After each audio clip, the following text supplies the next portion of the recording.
Mac Power Users, episode 517, State of the iPhone.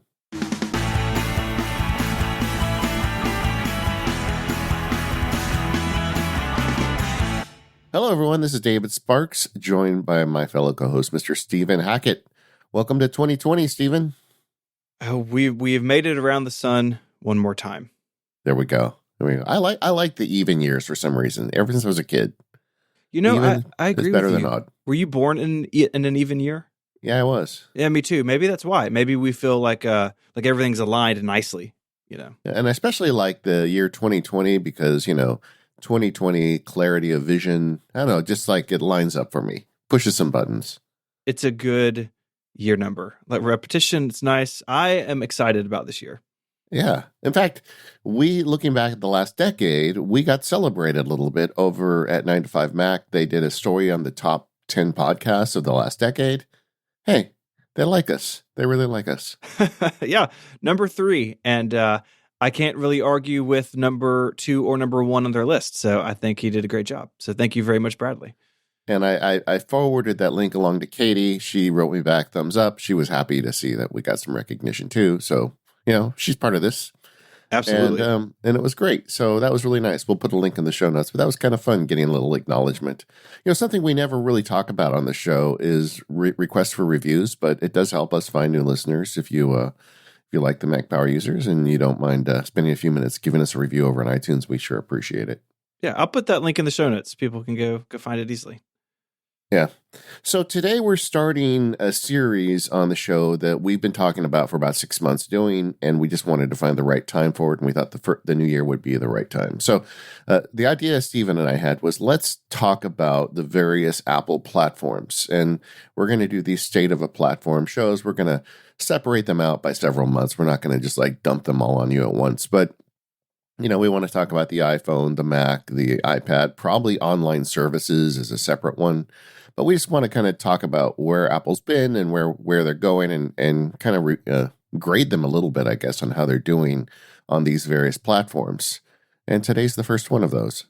Yeah, I love this idea because it's nice to sort of check in and see where things are and kind of like as a moment in time. And what's kind of wild in thinking about this, because we've been talking about all these episodes sort of as a block, even though we're going to split them up over time, just really how mature so many of Apple's products and platforms really have become. And even something newer, I'm doing air quotes, like the Apple Watch or the iPad, they've got several years under their belt now. The Apple Watch has been around for 5 years. The iPad is coming up on 10, and which is mind-blowing. So it feels like a really good season to start this off. Yeah, I agree. And, and the reason we're starting with the iPhone is because the iPhone is largely it is the biggest product that Apple makes. Mm-hmm. It is driving the bus. I spent a few minutes on Google. In the first 3 quarters of 2019, we don't have the 2020 results yet, but the fourth quarter results yet. But the first 3 quarters, the iPhone sold $31 billion worth of iPhone. It is 53.5% of Apple's business, so it's over half of Apple's business. Although that number is going down, it used to be even a higher percentage of Apple's business. And actually, that's a good thing. I feel like for those years that it was the rocket ship and it was almost all of Apple's business, they spent all their attention on the iPhone and the Mac and some of these other devices suffered. And now that's not as true, so they've got to pay attention to everything. Yeah, I have been totally fine with balance being restored to the Force a little bit here. Yeah. Oh, do you want to talk about Star Wars? We can talk about the iPhone today. Okay, sorry, man. Stay on target. You can't talk like that to I know. me. I'm sorry. I dangled it in front of you. I'm sorry.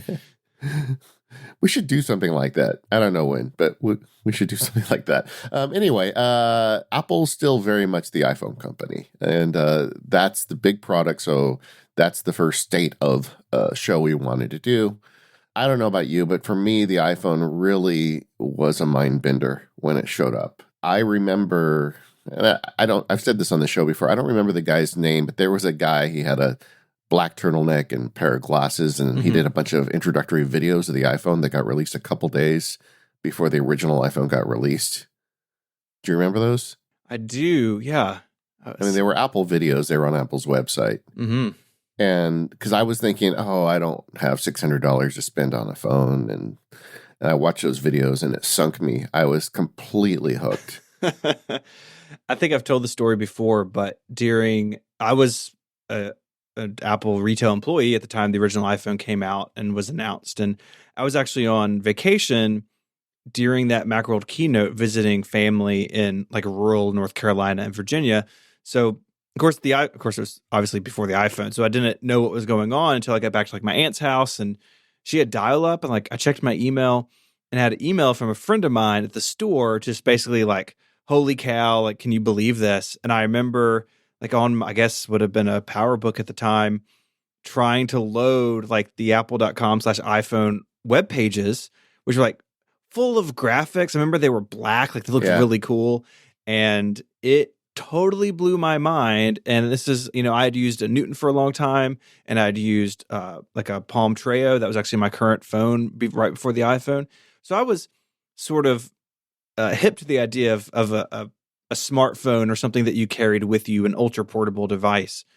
But that first iPhone seemed like it came from the future and just had landed here in the present all of a sudden. Yeah. Well, I don't, I mean, I don't want to dwell on the past too much, but at the time I had a Palm, is it Trio? Yeah. That was the one everybody had back then. But I had totally turned it into a Mac. I had like downloaded Apple icons and I had basically hacked the thing to death. So it was like a Mac, it looked like a Macintosh if you looked at the screen, it was great. And so I was interested, but it was expensive. And then I saw those videos and then I was sunk, and that was the start of a beautiful relationship. But, at the beginning, Apple really, it changed the world in terms of phones. Nobody had phones that had touchscreens.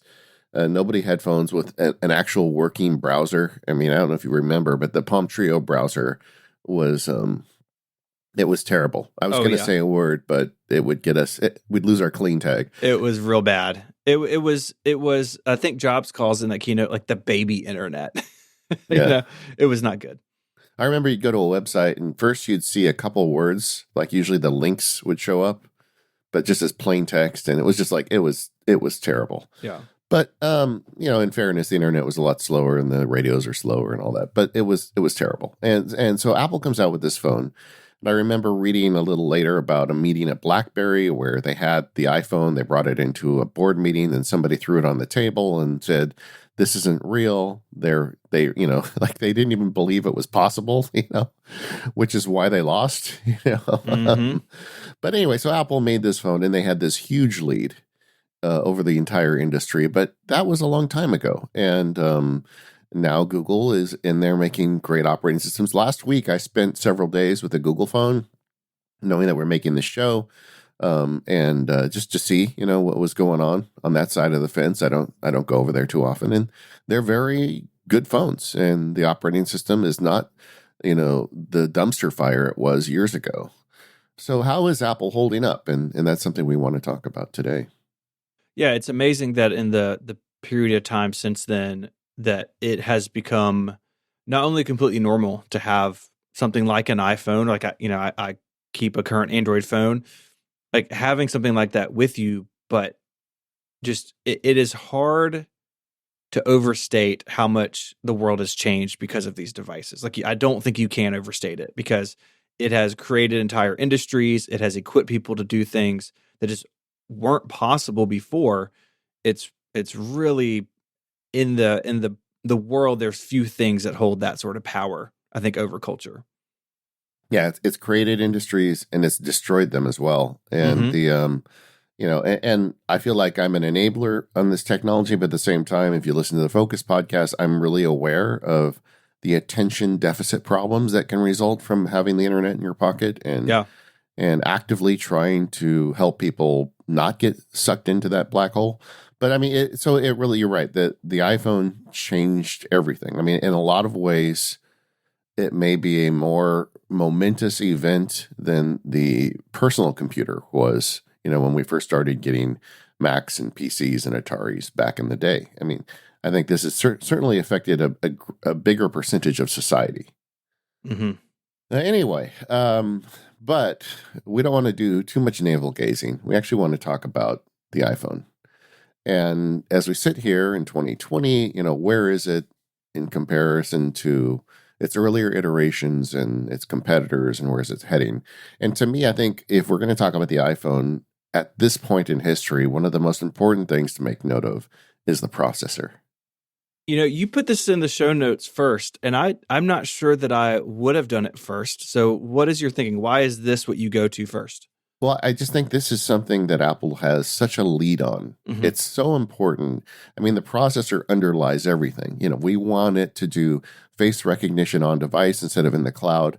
That's not possible unless you have a killer processor in the device. And along the way, I vividly remember driving. I was driving to work back when I worked at the Jobby Job, and I was listening to a podcast. I want to say it's Ken Ray, Mac OS Ken. Yeah, and, yeah, of course. and his morning news show, and he was saying Apple just bought a semiconductor company, and this was, I don't know, 2008, maybe 2009, but they capitalized on that. They decided to make their own silicone, and they did, and the A13 processor, I guess it's the A13 Bionic that is out now, is just a killer chip to drive a phone on. There's a couple reasons why. Number one is it's devoted just to the iPhone. When you look at these processors they're putting on Android phones, they're made by a manufacturer that then sells it to the phone maker. And as a result, they try to make the chip to be very versatile, whereas the iPhone chip is made just for the iPhone. So it has exactly the number of inputs and outputs it needs. There is no cruft on that chip, so it can be, maximize the processing speed. I remember that purchase and, just thinking about what it can mean. And, so many times Apple buys a company or any big tech company, they all do this, and you wonder kind of what the deal's about. But it seemed very clear that Apple was going to be really serious about controlling more and more of what went into the iPhone, and I think it's really paid off over the years. That may be go down as one of their most important purchases, maybe of all time. Yeah, I mean, we're openly talking now about them putting those chips into Macs. Yeah, right. It's wild. If that comes true, then Apple will control its own destiny on the most expensive part in their computers. And I mean, we can talk about this on the State of the Mac show whenever we get around that. But I feel like it really can completely change the game. I mean, I was talking to my old pal Gabe Weatherhead the other day, frequent guest on the MPU. We do telephone calls. He says, "What are you excited about?" And I said, I'm excited to see what could happen if you put an ARM chip in a Mac. But anyway, on the iPhone, if you look at any benchmarks, it's just faster than the Snapdragon that they're putting in most Android phones. It compares to the MacBook Pro, Wow. It's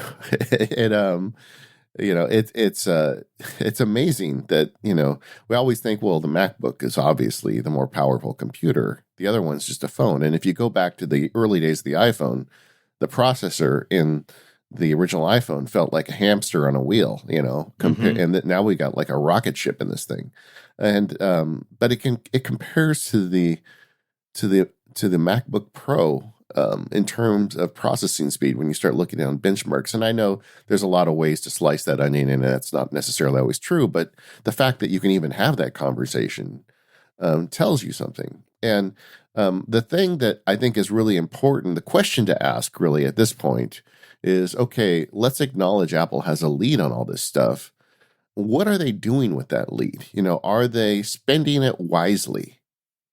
I think a lot about this because there's so much more to power than just the numbers, and it feels like the iPhone and the iPad, like they're so powerful, but I long for the software and third-party applications to be there to take better advantage of it. And especially when you think about like pro apps on the iPhone and iPad, there are some truly that are really pushing the limits of it, but it feels like there's so much just sitting there waiting to be lit up by software.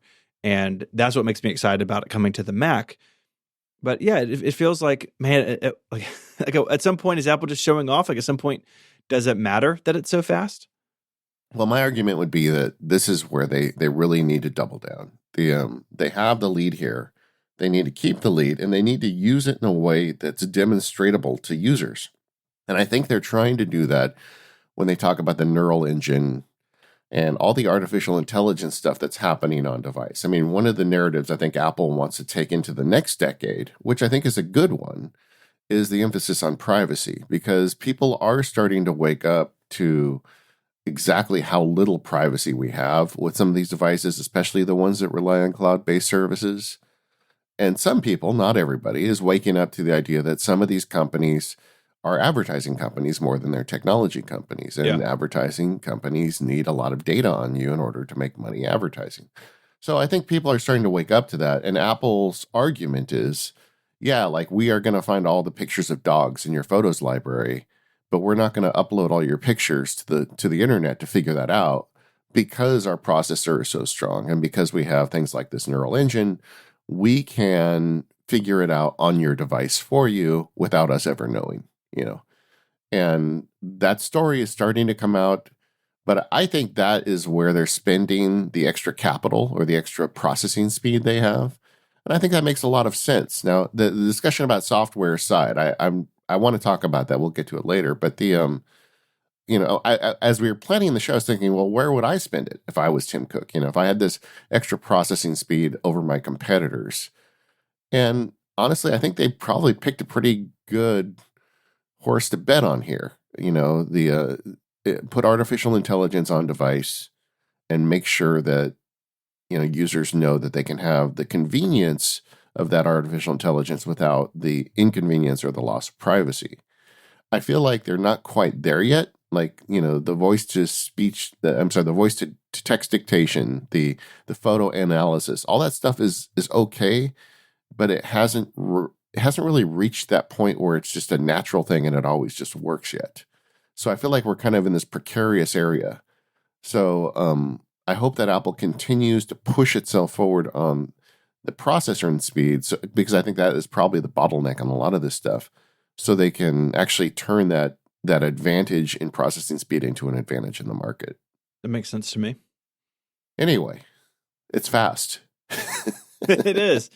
They put those charts up during the keynotes of like, they were so many times faster than the original iPhone. It's like the numbers don't even matter anymore. Like it's a rocket ship, like you said. Well, you know, before we go on, I'd like to talk about our first sponsor for today, and that's our friends over at 1Password. And particularly because it's the new year, I'm a big fan of 1Password for families, and I wanted to share that with the audience. Now, if you go over to 1password.com/MPU in all caps, you get 20% off your plan. And I got to admit, I didn't get the 20% off. I bought it full price before they gave us this discount. I guess I'll have to figure that out when I renew. But that 1Password for families is amazing. What it lets you do is set up your password accounts for your entire family. So you and your significant other can share like the banking login information without you having to share it with your kids. At the same time, if you've got the Netflix password and you need to pass it around your family, you can have a vault that has everybody access to it, put the Netflix password in there, and you're good. When you go through and the clocks change and you follow Sparky's advice and you change a bunch of your passwords, they just get automatically updated across the board for your family.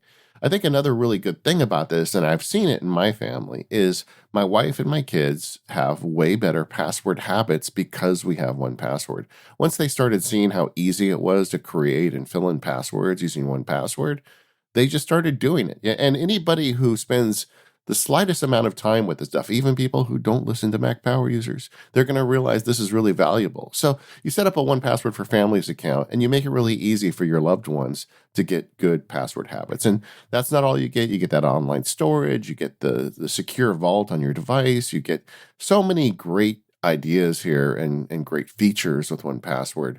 I strongly recommend it. I'm a big fan. I'm a subscriber myself. Head over to 1Password.com/MPU. Make it in all caps. That's the secret recipe there to get that discount. You get 20% off and make you and your family safer in 2020. Thanks, 1Password, for supporting the Mac Power users.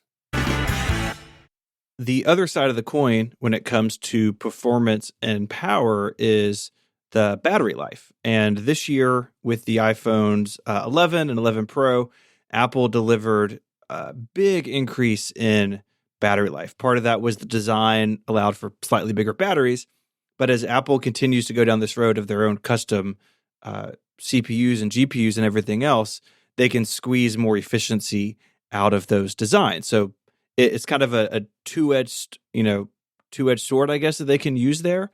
But the battery life on the 11 Pro that I've got is just it is noticeably better in day to day life. I don't even understand what happened this year because if we had recorded this last year, I would say, yeah, they need to improve it. It's been the same for a long time. And I don't know if Tim Cook played banjo with the devil or what happened, but this iPhone now has crazy battery life. It's fantastic, and I ended up picking up that battery case for travel, but I'm not sure that I actually needed to. Yeah, I got it more for the camera button, but it is great for like a full day at Disneyland or travel. You're right, but honestly, the new battery life, it's not like a small bump; it's a big bump.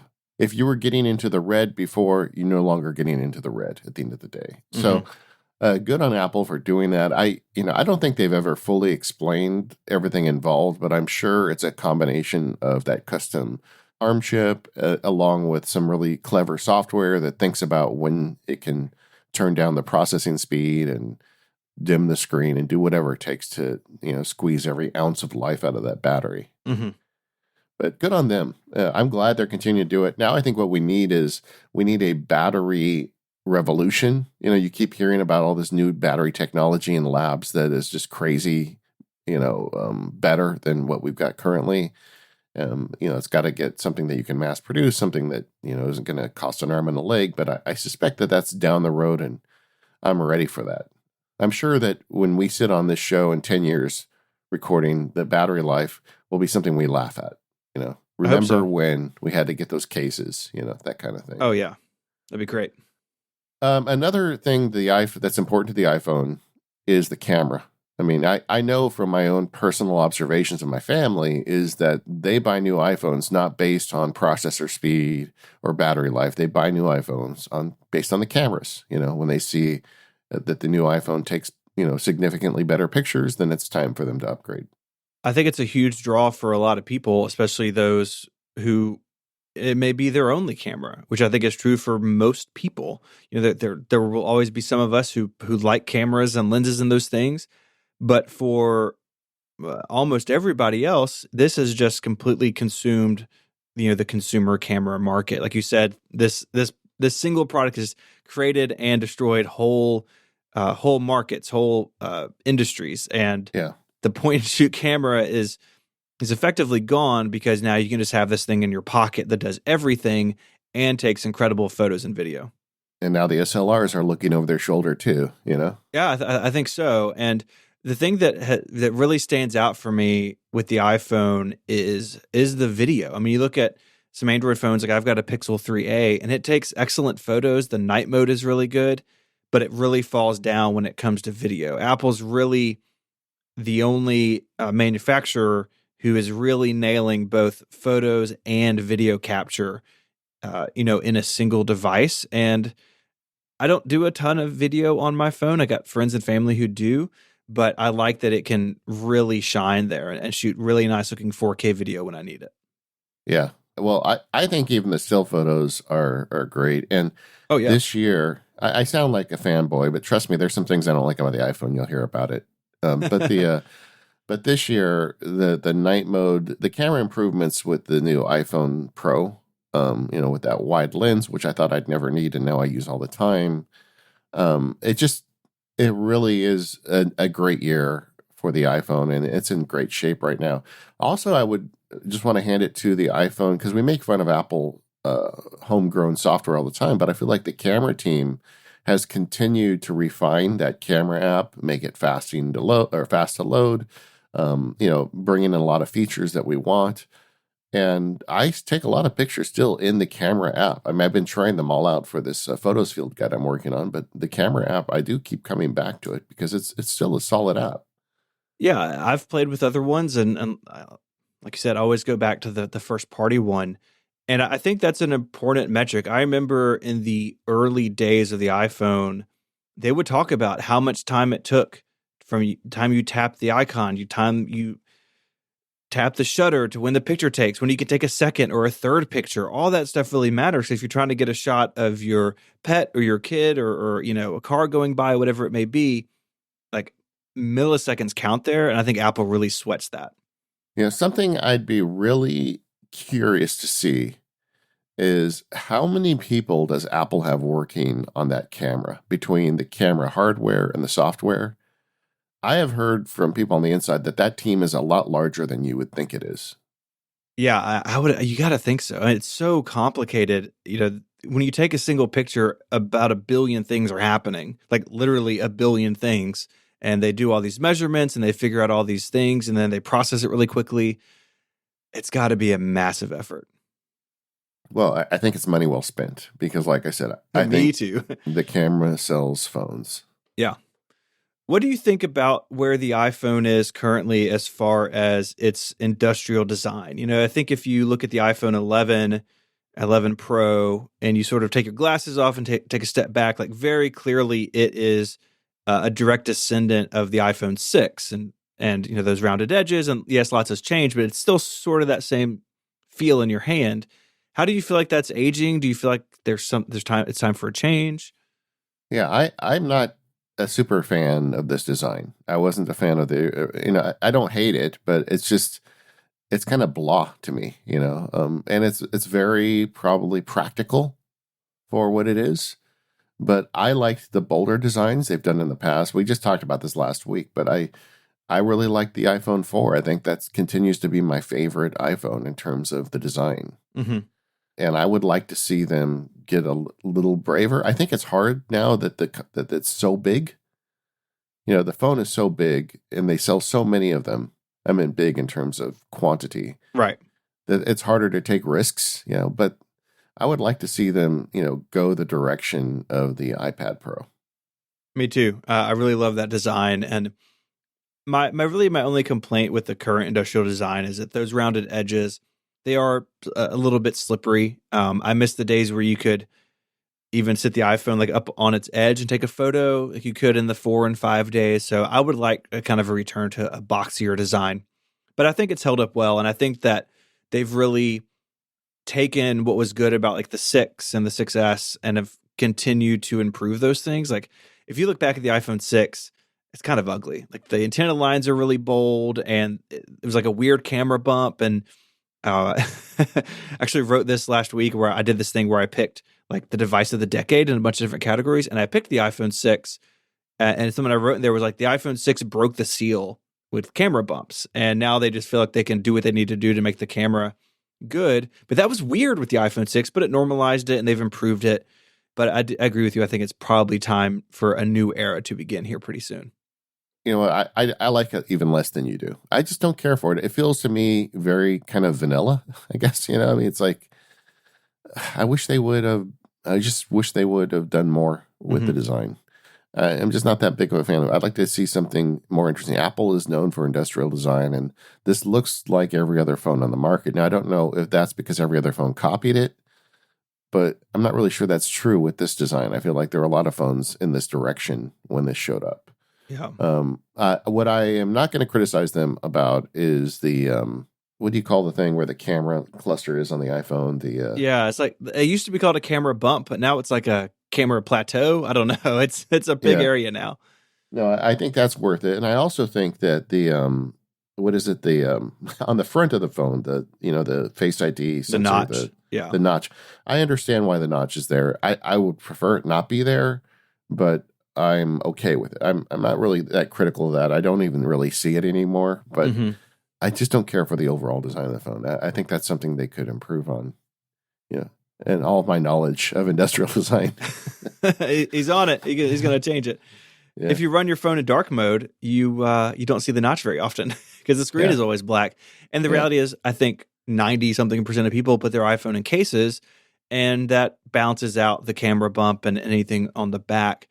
I agree with you. I'm willing to live with the camera bump because what this phone can do is so compelling that I'm willing that it looks a little strange and that it's way better in a case. That's fine by me. But part of design too is, I think, especially with mobile products, is reliability. And this is a it's a sandwich where there's butter on, both sides of the Yeah. toast or whatever, right? There's glass on the Yeah. front and back, and it can be expensive to repair, especially the back, because you basically got to replace the whole phone. I've broken, we've talked about this, I've broken my fair share of phones. I have resigned myself to the fact that I need to use a case, man, and I use a case almost all the time.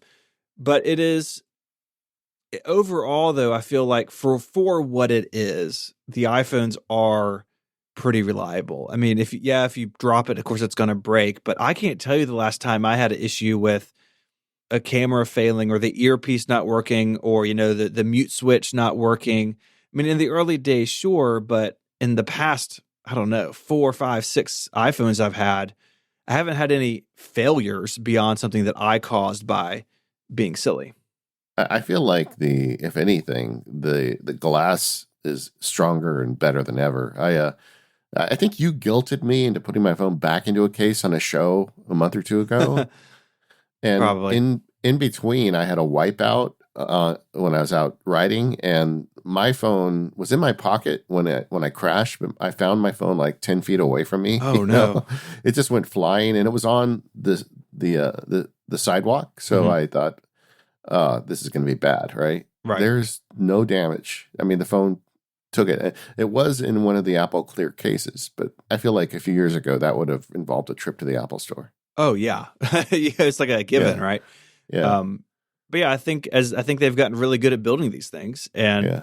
failures are basically just human error at this point, not necessarily, some sort of component issue. And I'm not saying it doesn't happen, but when I think back about how many like iPhone 3Gs I went through because the headphone jack died or the camera just stopped working or, the touchscreen stopped responding, those sorts of things, I think for the most part are well in the past. Or when you were a genius, how many phones came in that got slightly wet and it ruined them? Oh yeah, tons of them, and now they're relatively waterproof. I wish Apple would stand by that in the warranty. We've talked about that in the past, but yeah, I mean, they're definitely you can get it wet, and it should be okay, right? And in sort of everyday life, and that has saved people a ton of money and time, I'm sure. Yeah, we went to when we went on vacation.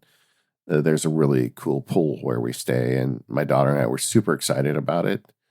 And so when we got there, I just jumped in, because we were there and like, let's do it, let's go. As we jump Yeah, in, and I'm like, oh, wait a second, my phone is in my pocket. yeah, I realized this like a few minutes after I'm in the water. No, it's no problem. totally fine. Yeah, it's Yeah, very freeing. You don't have to stress about it. yeah.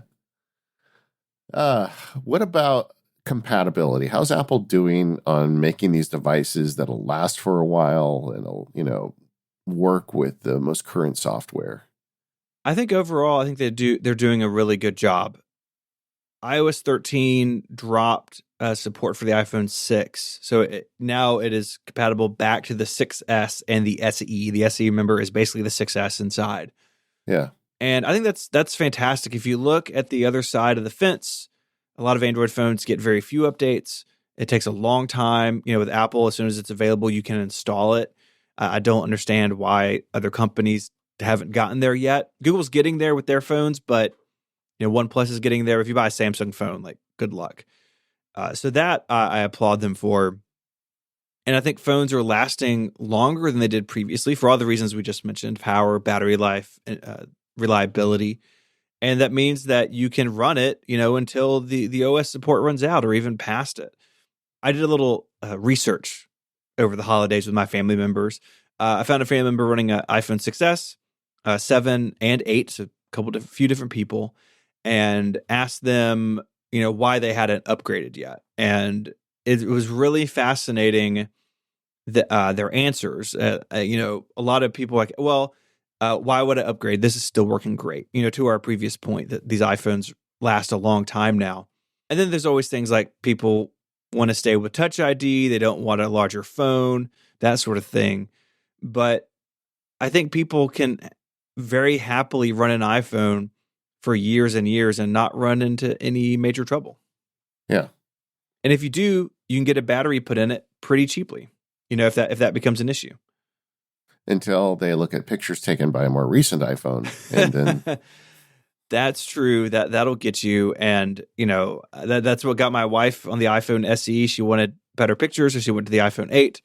And now she's kind of waiting to see what happens there. But I think all in all, you can comfortably use an iPhone for 3, 4, 5 years and be totally fine. You don't have to upgrade every 2 years like we used to. I'll tell you something I was very critical of Apple in years past, which I would give them good marks now, is that the base memory in the new iPhones is no longer 16 gigabytes and ridiculous. Every iPhone for sale today starts at 64 gigabytes of storage, and you can start with the iPhone 8 at $449. This is US dollars, off contract full price. $449 for the iPhone 8. You can get an iPhone XR for $599, an 11 for $100 more than the Pros start at $1,000. They're a lot more expensive, but all of them start at 64 gigabytes. And while I would argue that the Pro and the Pro Max should have bigger base storage because the price is so high, I think 64 gigs is pretty comfortable for most people. Yes, most people are still going to need to pony up for iCloud to get those photos, off the device safely, but it's way better than it used to be.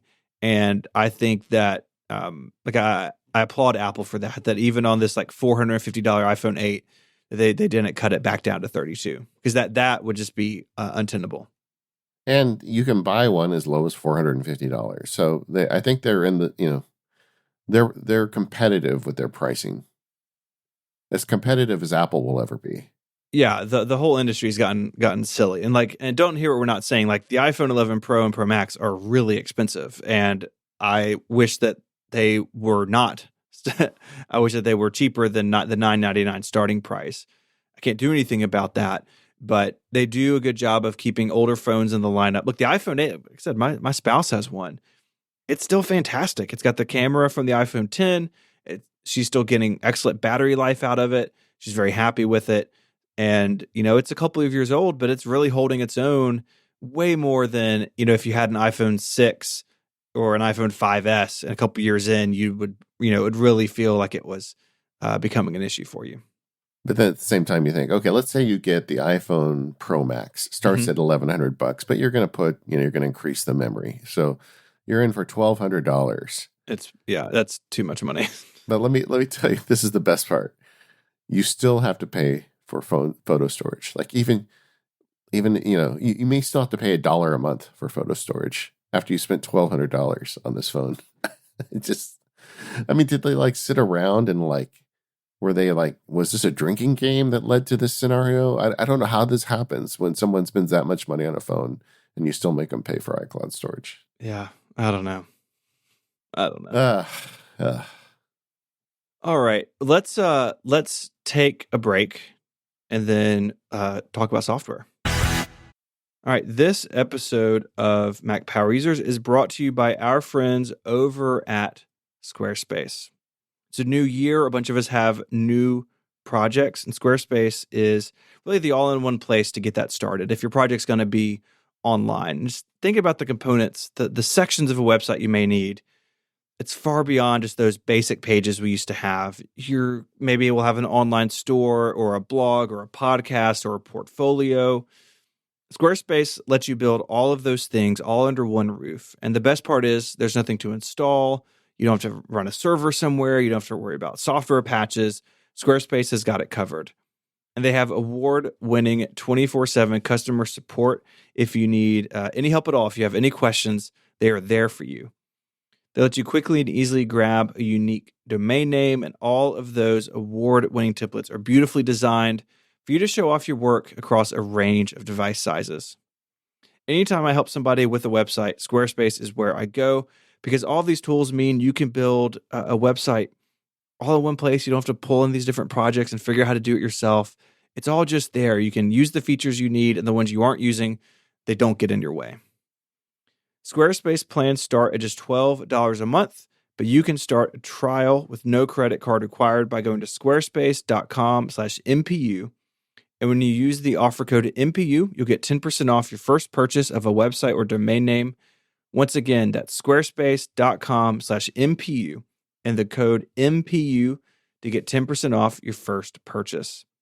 I'd like to thank Squarespace for the support of this show and all of Relay FM. Squarespace. Make your next move, make your next website. So, software. We have to talk about iOS 13, don't we? Yeah, we do. Oh boy. I don't know why you say that. Well, I will give Apple this. iOS 13 had a rough start. There's no doubt about that. But I feel like where we are today at the beginning of the year, it feels pretty solid. I think they've really worked out the majority of the issues they were having with it. Yeah, they took on a lot with iOS 13, which we all wanted them to do. And it turns out they weren't able to deliver it all on day one.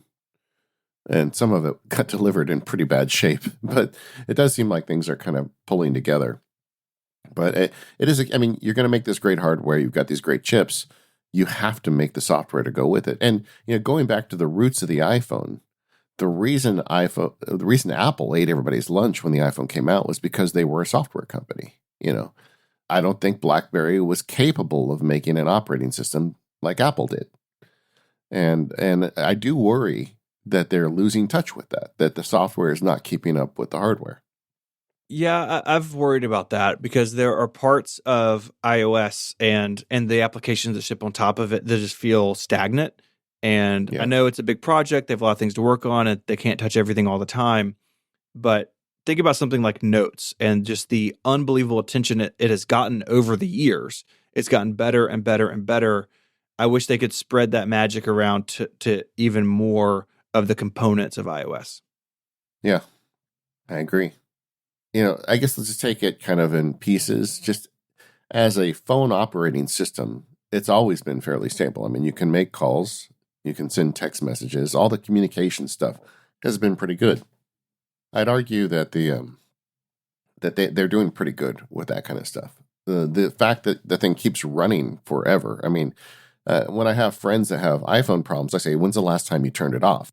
Yeah, I don't know, months. Yeah.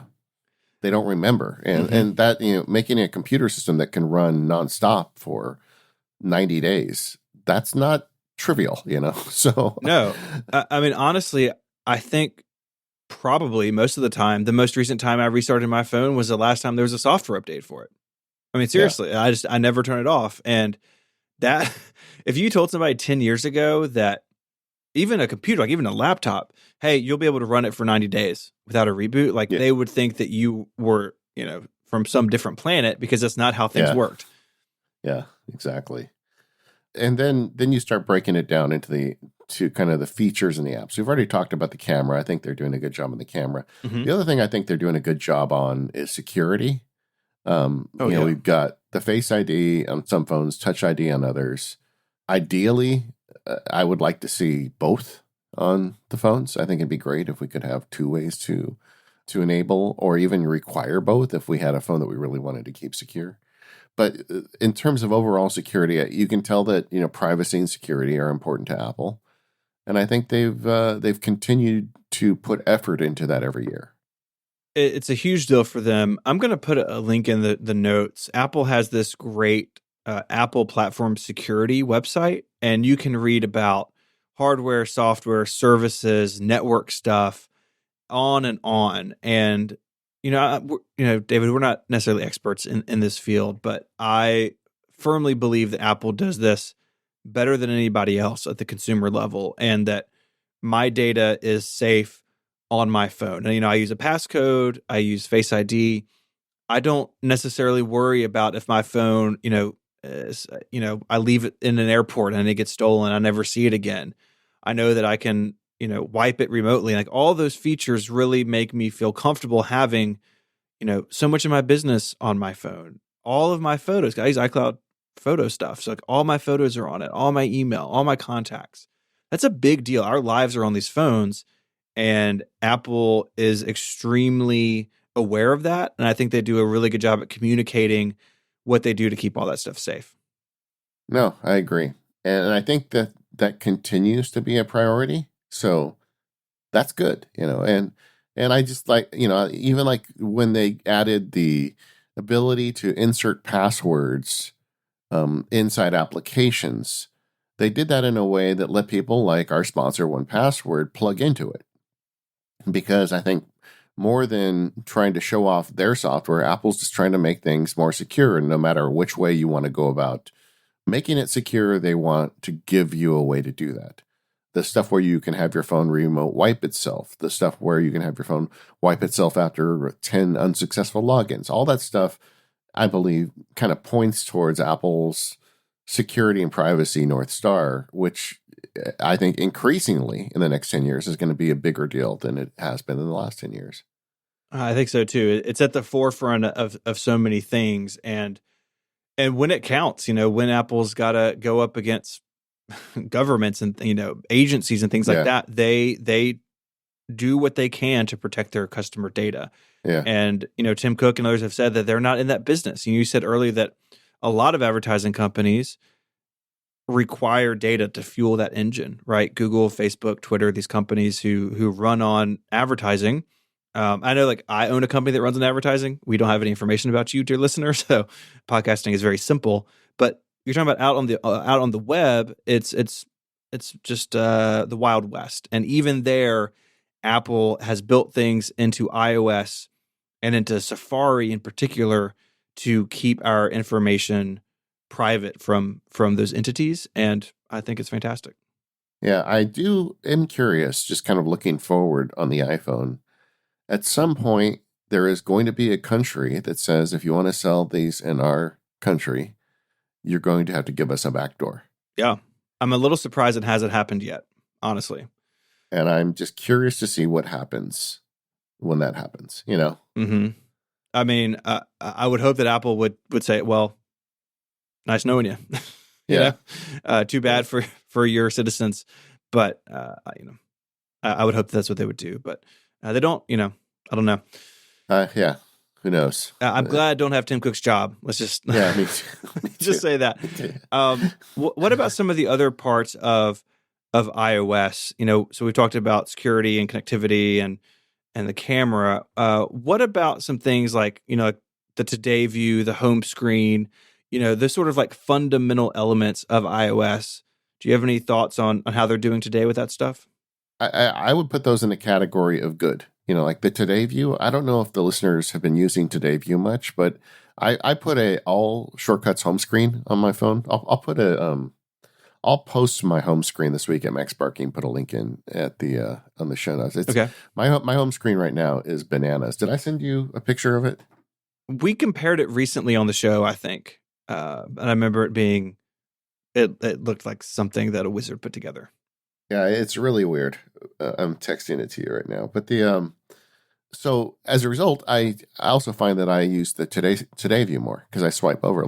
My most recent podcasts show up there. There's other ways to quickly navigate using the Today view. I think that's something people should look at carefully. The shortcuts I've talked about enough, but I'm very happy with the progress of shortcuts. In one hand, I'm a little sad. On the other hand, I feel like that they don't have the same system access that we had with Apple events on the Mac on iOS, and because without that, it's going to limit what you can do. Mm-hmm. Did you get that screen? I did. It's just a bunch of white icons, and then you have Calendar, OmniFocus, and Basecamp in the dock. Yeah, it's nuts. Yeah, you should write this up because this. I don't know what to make of this. I thought it would frustrate you, honestly. I would lose my mind, but that's okay. We're different people. It is so much better. Anyway, so I feel like they've made progress with that. One of the ones before we move into the stuff that we're not as happy with in the operating system made by Apple, I think we have to give a shout out to Safari. It was the original mobile browser that didn't suck. And I feel like that stagnated for a while, but just in the last year, we've got a lot of progress there too. Yeah. The other day I was on my phone and someone had sent me a link to I forget what it was, but I suddenly remembered that Mobile Safari has a download manager now. I was like, oh, look at this. I can save this file into files. Like, what an idea. And it really is fantastic. And with iOS 13, this is not the iPad episode, but they've done a lot of stuff to make the iPad version closer to the desktop. It all syncs everywhere. Yeah, Safari is like sort of the unsung hero of iOS because it powers so many other things, right? You're in Tweetbot and you click a link, it's going to load in that Safari view. Like it is everywhere. And that team is just really on it. That was one of the few sessions I got to at WWDC, I was able to make it into a couple of sessions, and that was one of them was about mobile Safari and security, and talking about sign in with Apple and all those things. And like, it was just really impressive how deeply they think about these features, and that security and performance are like hand in hand in the way they think about things. And I use Safari full time now. I switched away from Chrome sometime last year, and it's really been great. Yeah, agreed. They just done a good job with that. Now, I've got a second category here of parts of the iPhone OS that I'm not really negative on them, but I'm not necessarily positive on them. Okay, either they're kind of just okay. Mm-hmm. In that, the first one I would put is Maps. I feel like Maps has not got there yet, and Yeah, it is a little frustrating. It is, on one hand, the app I really like. I like some of the features in the app. I like the way that generally the way it's laid out, but the data can just be so hit or miss. I was recently in Dallas for a weekend, and I used Google Maps for the drive down there and sort of around Dallas. But then one evening I went out. I was like, well, let me just see what Apple Maps is like. And turns out they had basically everything right. But I was like, man, Google Maps just makes some of this stuff so much more fluid. And, I go back and forth on what I use, and they both have pros and cons. But like Apple, it's a big deal that Apple's in this, and they need to continue to focus on it. Right now, they've been rolling out new data across the U.S. And I don't think we have it here in Memphis yet, but I've used it in other parts of the country, and it's really good. But man, they got to get that out to the rest of the world. Like, I don't know the resources they're spending on data input into Maps. Whatever it is, they should spend more. They should do more, because Google is just ahead of them in a lot of areas. I feel like this is one for me that's on the verge of being a positive in the operating system. They have made a lot of progress on this. They've got the ability now to show the lanes you needed to be in. I was driving in LA the other day to a meeting, and now it shows you the number of stoplights before your turn. Oh, that's nice. Yeah, so maybe you don't have that data where you're at yet, but for me it's great, because it's like you can see 3 traffic lights and then your turn, and that in LA where they've got a bunch of little streets in between lights, it just makes it really easy. So I feel like they're trying and they are pushing, but there's just something about it that doesn't feel quite there yet. I can't even really put my finger on it. Maybe let us know in the forums if you agree, but I feel like it could be better. And from Apple, I just expect superior software. I expect it to be obviously better than Google when I open it, and it's just not quite there yet. I can't imagine the amount of work that goes into this, but it's interesting too that you can actually take part in that. So I don't know how many people know this, but you can actually leave feedback in the Maps app. So I wrote a blog post about this years ago. I'll dig it up for the notes, where there was a baseball stadium in Memphis that got torn down like decades ago, and it was a point of interest on Apple Maps. I was like, that is like a field. Like, that hasn't been there since I was a kid, and I was torn down in 2005. Okay, so I found this post. So it's been torn down 12 years at the point that I wrote this blog post, and I filed information in Apple Maps that, hey, this is gone, and you get a notification back that, hey, this location was removed, and sure enough, they had removed it, which was really pretty cool. And so if you have that pet peeve, like every time you use Apple Maps, this one thing is wrong, you can take part and make it better for everybody. And that's kind of fun to do, but they like, I agree with you. They've got to do more. They got to be in this game. Got to do it. In terms of data reliability in Southern California, at least, it's been solid. I mean, I can't think of the last time it gave me bad directions, but I feel like the software end of it still needs work. But anyway, so that's something that is emerging, at least for me. Another one that's emerging, but not really in the category of good yet, is reminders. And we talked about notes earlier, how Apple took an app which was terrible, which was not even just terrible, it was a laughing stock. Remember that font they used, and just everything about it was terrible. It was bad. And they turned it around. However, they still have textured paper. There's an asterisk. Why? Yeah. Can I just talk about that for a second? If you use Apple Notes, just look at that textured paper background and ask yourself why. Look at it in dark mode. It's terrible in dark mode. Well, when they switch to dark mode, I'm thinking, oh, this is great. Now they'll finally remove the texture Nope. because there's no way they'd put textured paper in dark mode. Nope, they made textured dark They paper. made Anyway, everyone's favorite kind of paper. I don't know. Oh boy. I feel like maybe Steve Jobs said, Tim, you can have the job so long as you make sure there is always textured paper and notes. It's like the one nod to the old design. Yeah. Yeah. I'd rather we have leather and Find My Friends than Yeah. the texture thing. It will be an interesting year, though, to see if Apple continues to put effort into reminders like they did with notes. And that, I know that like you tried reminders and it didn't really work out for you. Maybe they'll fix some of those problems and it'll become more competitive next year. And file management still is, it's so much better. And this is really more of an iPad discussion, but even on the phone, file management is still kind of iffy. There's some low-hanging fruit there for sure, especially if you use Dropbox instead of iCloud. Some of that navigating back and forth can be clunky, and some of the basic things that we're used to in Finder aren't there yet. I agree with you. I put this in the okay because they've made so much progress over the last few years. I mean, we didn't even have a Files app, 3 or 4 years ago. So they are doing more, but they need to keep that up because file management is one of those things that if you want this to become a more traditional computing platform, or you want traditional computing people to use it more, then this is something that you have to address because people have these needs. They're very real. And on one hand, applaud them that things like Dropbox and these other third-party providers do plug in so well, because there's a world where Apple could have just said, this is just for iCloud. And if you don't use iCloud, too bad. So I applaud that, but they need to keep pushing it, to your point. Now, I have only one app in the category of bad native apps. I was really stretching and I couldn't find anything else that really just makes me angry. Did you have any more than this one I have listed? My list matches yours exactly. Apple Mail. I mean, Apple Mail.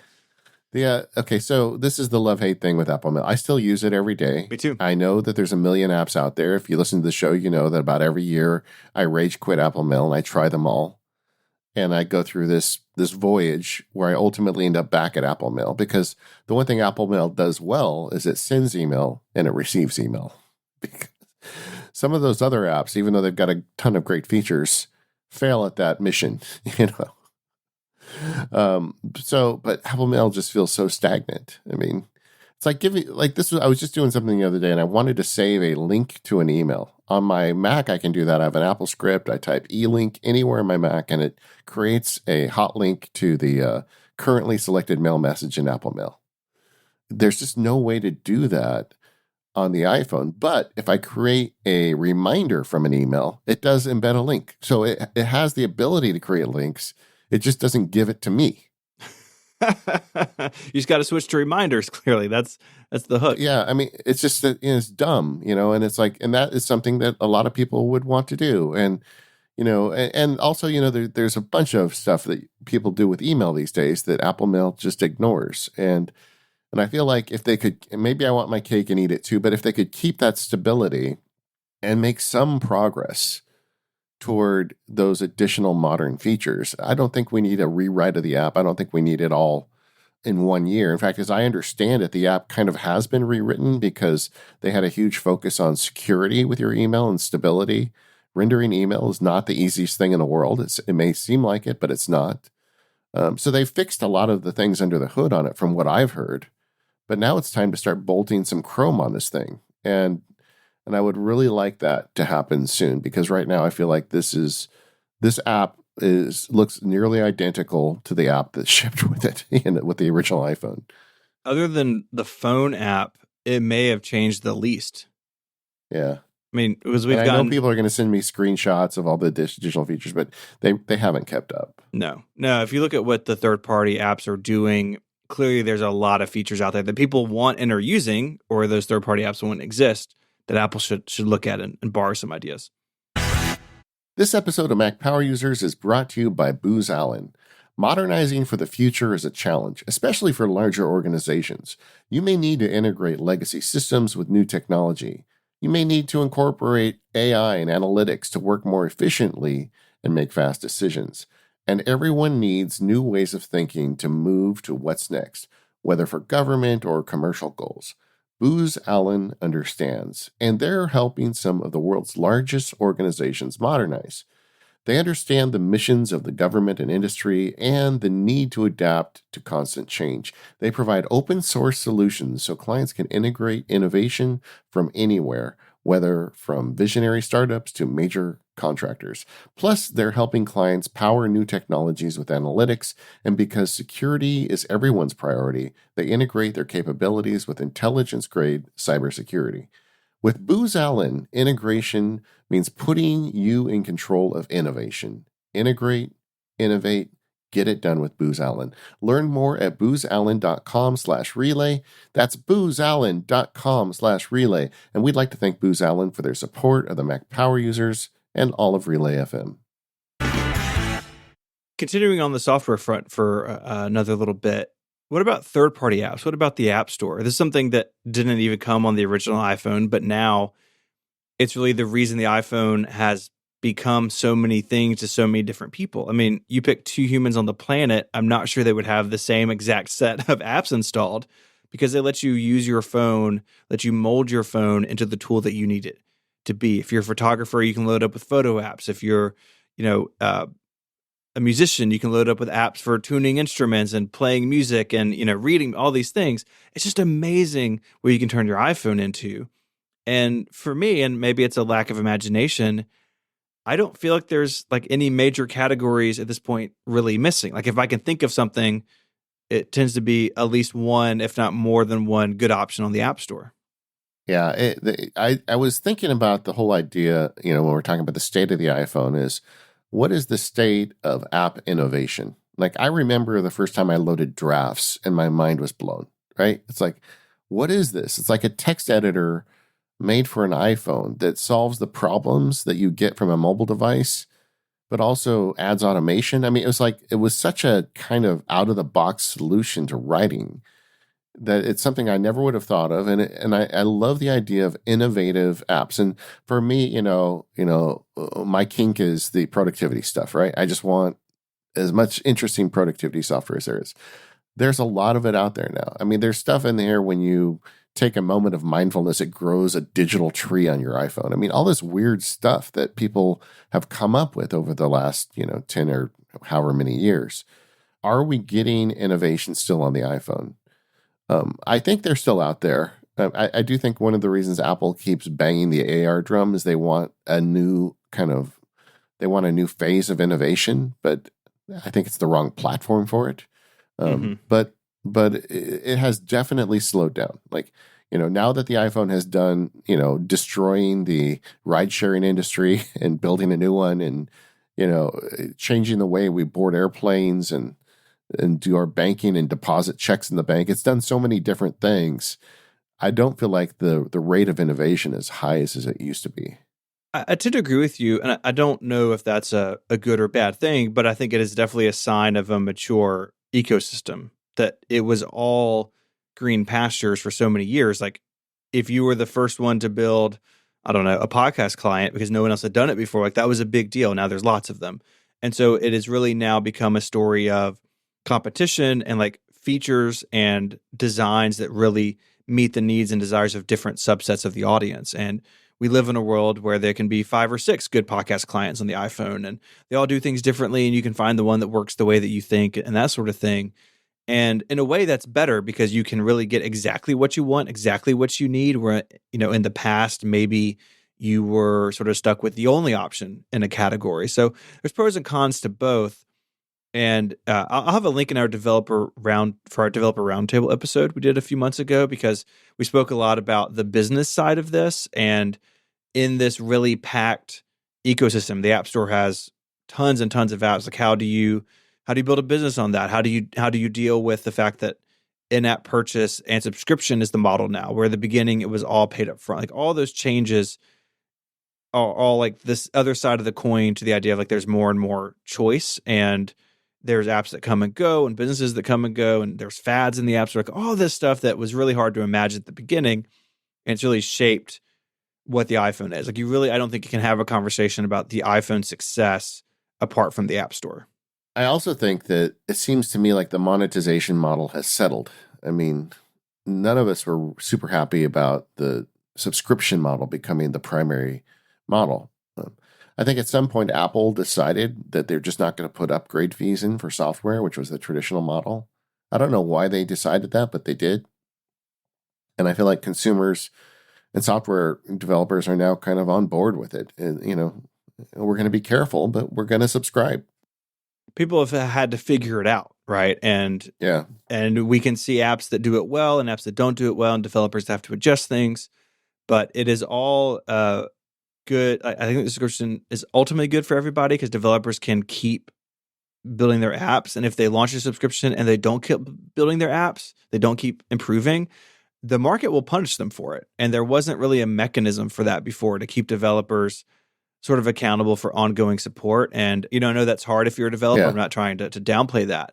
But from the customer perspective, you now have a more one-to-one relationship with what you're paying for and what you get. And that, I think, is good for everybody.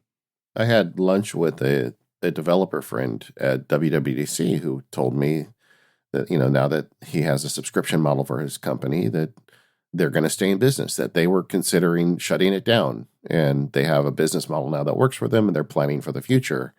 And it's an app that I like. So I'm glad that it worked out, So, I mean, there's two sides to all of this. But the bottom line is, I think for a state of the iPhone show, I would say that this is it. I don't expect a bunch of disruption as to the monetization model in the coming years. I don't either. All right. What about, as part of the iPhone, like I said, I do think we need to talk about Apple services as a separate state of show at some point. But what about just in general services integration in the iPhone?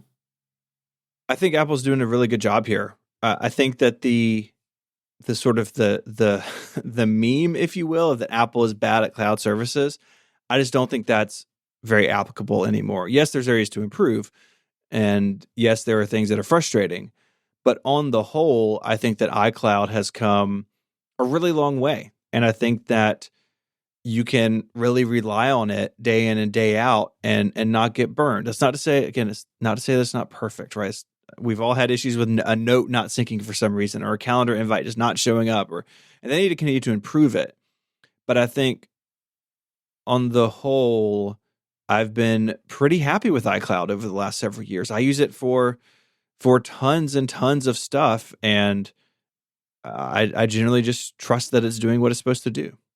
Yeah, I did. An interesting thing about iCloud is just the number of services incorporated into that name. It's like, oh yeah, their Dropbox competitor is a small part. They also have calendar sync and contact sync and music sync, and it just means so many things. So when someone says iCloud sucks, it may mean some small part of it isn't working for them, but that doesn't mean everything else isn't working. So it is and I don't know that I would have done it any different if I were Apple. I think you want to kind of keep this stuff simple, but if you look back in years past, it was just accepted that Apple couldn't do cloud sync well. I mean, remember, what was the name of the service? MobileMe, but they had that. There was like an app you could put on your desktop that was like a cloud sharing service. There was like iDisk. You could iDisk. Yes, yeah. I remember thinking when I understood iDisk, it was before things like Dropbox even existed. So it was really the first person to say, here's a place that you can put things that are going to show up everywhere.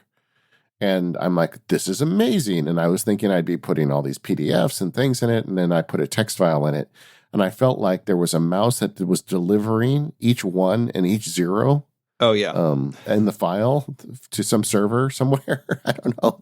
It was terrible. But they've come a long way with this stuff. Yeah. It's pretty fantastic. And one thing I've always really respected about the iPhone in particular, this is true on the Mac as well, but that Apple lets Google accounts, Exchange accounts, regular IMAP or CalDAV, CardDAV accounts access to the first party application. So for me, about the only part of iCloud I don't use is the email. I use Gmail for my personal email. I use G Suite for my company email, and they're just first party, like they're in the first party mail app. They're in the first party contact and calendar app if I turn those on. And they've always let these other companies play at the table. And I think that's great. It's the way it should be. Now, iCloud can reach into parts of the OS that these others just can't, because iCloud is made by Apple, and you're not going to be able to back up your phone to Google Drive. You're not going to be able to, sync photos with Dropbox natively. Like there are pros and cons to that sort of approach. But if you do want to use other services with or instead of iCloud, it's relatively easy to do so, at least for the major main things, which is important. Apple needs to keep that as open as possible. And now that they're fixing the laptop keyboards, the drum that I will keep banging against Apple is you've got to make this stuff. You've got to raise the minimum, the free count tier, and you've got to make this stuff easier for people to get into. I mean, I think most people should not have to pay for it. And, now that you've built this thing, you need to be using it on all devices. And yeah, and I think that is a problem with iCloud in particular. If you have it off on an iPhone, or you come to an iPhone fresh, like it's a little confusing to onboard onto iCloud, where some of the UI is confusing. Like when I moved to my new Mac, like Photos said it was uploading 40,000 images. Like, well, you're not really uploading them. You're just confirming that what's local and what's on the cloud is synced. But the UI doesn't tell me that. And like, there's a lot of that sort of polish that Apple really needs to do around the edges of iCloud, where it touches iOS, where it touches macOS, to make it more clear about what's happening. And I understand that's hard because iCloud is sort of like this confusing thing that does all these. I mean, if you look at the iCloud webpage, like it goes on and on and on about the features of it. But Apple needs to make it easier for people to understand what's happening and where their stuff is, and if there's a process going on, what that process is doing, how long it takes. All of those things should be more easy to understand for the user who is experiencing it. Maybe not even for the first time, but experiencing it in a big way. And honestly, it just shouldn't cost money with these phones. At least it should be easier to get in free. I don't know. I know that kind of competes with their goal of raising services revenue, and I know that you still have to make Wall Street happy, sadly, when you're a publicly traded company, but it just feels inconsistent with the Apple I know. And you, as someone who used to work in the Genius Bar, you know what it's like when someone shows up and they lose their pictures. It's terrible. Yeah. It is. And the photos in particular, I think they need to do something about. But the flip side of all of that is that while you do have to pay for it, it works. It works, right? Like you get what you pay for, right? Like I've never had an issue where like it doesn't understand how much space I paid for. All of a sudden I can't explain where that management stuff is all pretty good. Even the deal of like upgrading your space or downgrading what you don't need, like even all of that is pretty well laid out. So I give them props for that. But you're right, and especially when it comes to photos, they're the most precious things on these devices. Like I don't care about anything on my iPhone except the photos. Really, I mean, if you really held my feet to the fire, that's what I care about, right? If the house was burning, 15 years ago, you would go get the photo albums on your way out the door. Now, at least if my phone's in my pocket, I have them all, which is awesome. But I pay for iCloud and I trust that it keeps them all safe and sound. And I just wish everyone had that sort of peace of mind about it. Yeah, agreed. Apple does have services beyond iCloud, and I think iCloud is the most obvious one to talk about in this episode because it's what powers so much of the iPhone experience. But if you look at, Apple Arcade, Apple TV Plus, the iPhone is a first party client for those things. The Apple Arcade games, a lot of them are fantastic on the iPhone. If you have an iPhone 11 Pro, it's got HDR and these crazy speaker system, and like it really makes the TV experience enjoyable, at least for watching on a phone. And the phone is the driver of so much of that stuff. And I think Apple's done a good job with all of that. I have some concerns about some of that, which we'll talk about in the next segment. But the iPhone is like right at the table with its bigger siblings when it comes to Apple's growing portfolio of services beyond just iCloud. Agreed. This episode of Mac Power Users is brought to you by Debit and Credit, the personal finance app. It is a new year, and it's the perfect time to get things like finances, the organization around finances, all of that in order. Like we've all used traditional finance programs. They're clunky. They're unpleasant to use. They have a bunch of buttons and radio boxes and drop downs that just get in the way. Well, debit and credit was designed with simplicity in mind. You can get reports that provide a clear picture of your financial position, and every report is simple to read, it's easy to understand. It answers questions like, what do I spend my money on? Where does it go every month? What will happen to my wealth in the future? These sort of questions can really lead to clear, good decision making, and debit and credit provides you with that information. You can budget expenses and schedule future transactions.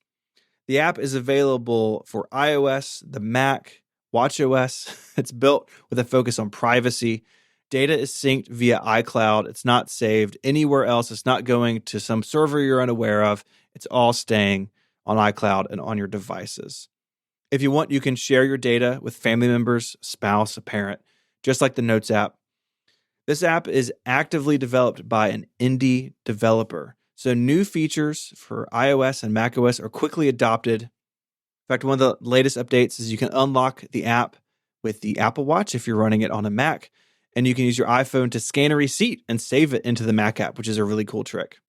If you want to get your finances in order, you want to get them in shape for the new year, go to debitandcredit.app/MPU. Download the Mac app and start a free 1-week trial. Once again, that's debitandcredit.app/MPU. Go check it out and find out where your finances stand. Our thanks to Debit and Credit for their support of this show and Relay FM. So what about the future, David? Where do we think the iPhone is headed?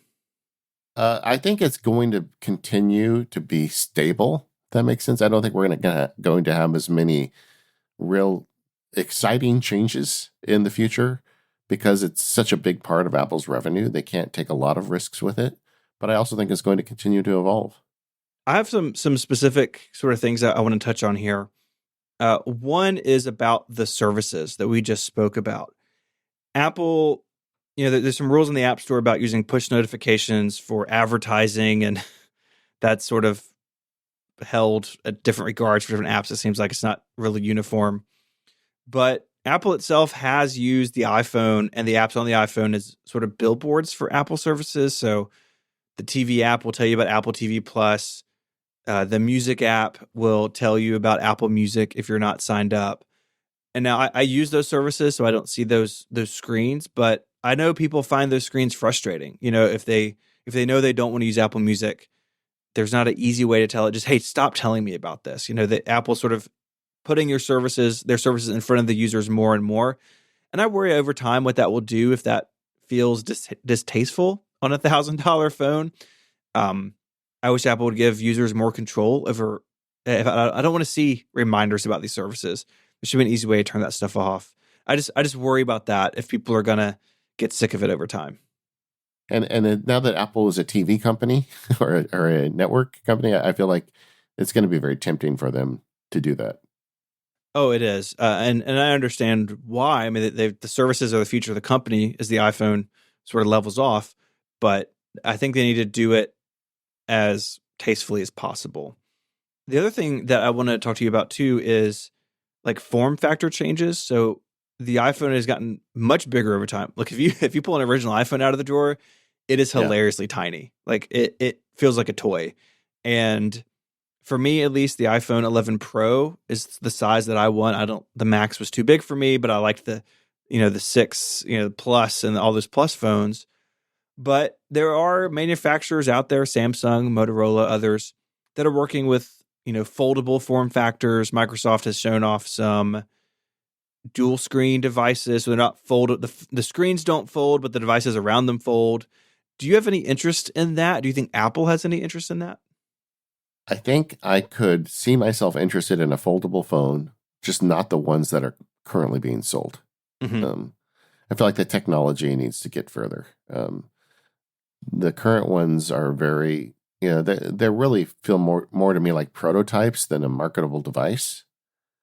And I granted, I've only spent time with one in a store. Like Mike bought one, I know. But it feels to me like it's just not there yet. But if Apple could get it thinner and you could fold it, what was that, Westworld? I don't know if you watched Westworld, but I didn't. It's been on my list to watch forever. Eventually, I will get to it. I'm not sure I can recommend it. it made me sad about humanity, so I didn't finish it. Yeah. I did really dig the technology, and they had a thing kind of like the size of an iPhone, but it would unfold. You could fold it like once, and it'd be like twice the size of the iPhone. Then it would fold again, and it'd be 4 times the size of the iPhone. So it was like a device that could go from being a small device to a big device, and it all fit in your pocket. I wouldn't be surprised if at some point in the future that's a thing. It's hard to predict stuff. I mean, it could just as easily be everybody puts on a pair of glasses and they have like a wall-sized screen that they look at. But either way, it's interesting to me. I don't think it's going to be anything that the technology is a place where anytime soon Apple's going to start making them. It'd be fun to watch this stuff, but I'm not super excited about it. I was just talking the other night to a friend about the inevitability of a glass product and whether or not it takes off. I said I could see myself as that. You know how we make fun of the old guys now that have the flip phones? Yeah. I could see myself being the guy saying, I'm not going to wear those glasses because I like the idea of the privacy of me not wearing glasses all the time and people worrying about me taking pictures of them and that stuff. But then again, I'm such a technology nerd. I could also see myself the first one on board. Who knows? But it's interesting to see what's going to be next. But they certainly have done a good job at what's currently the thing. With Apple and the iPhone the last few years, they've continued to improve the hardware. The software is acceptable and good in some places and not good in other places. I feel like that is a theme right now. Apple needs to up its game on software across the board. As we do these state of shows, I suspect that'll be something we talk about a lot. I think it will be, because I think it is pretty universal across their various platforms and devices. And I would really like to see the form factor get sexier. I think we may see that pretty soon. I feel like out of all the stuff we've talked about, that feels like it's on the horizon. It really does. Yeah. All right. So state of the iPhone for 2020. We did it. We did. Let us know in the forums what you think about this sort of approach, because we want to do this for the iPad, the Mac services, like Apple Watch. We're going to do this throughout 2020, checking in on the various things. So let us know about any feedback over in the forums. We'd really appreciate it. Yeah, and where do you think the iPhone stands right now? Let us know. I'd be interested to read about that.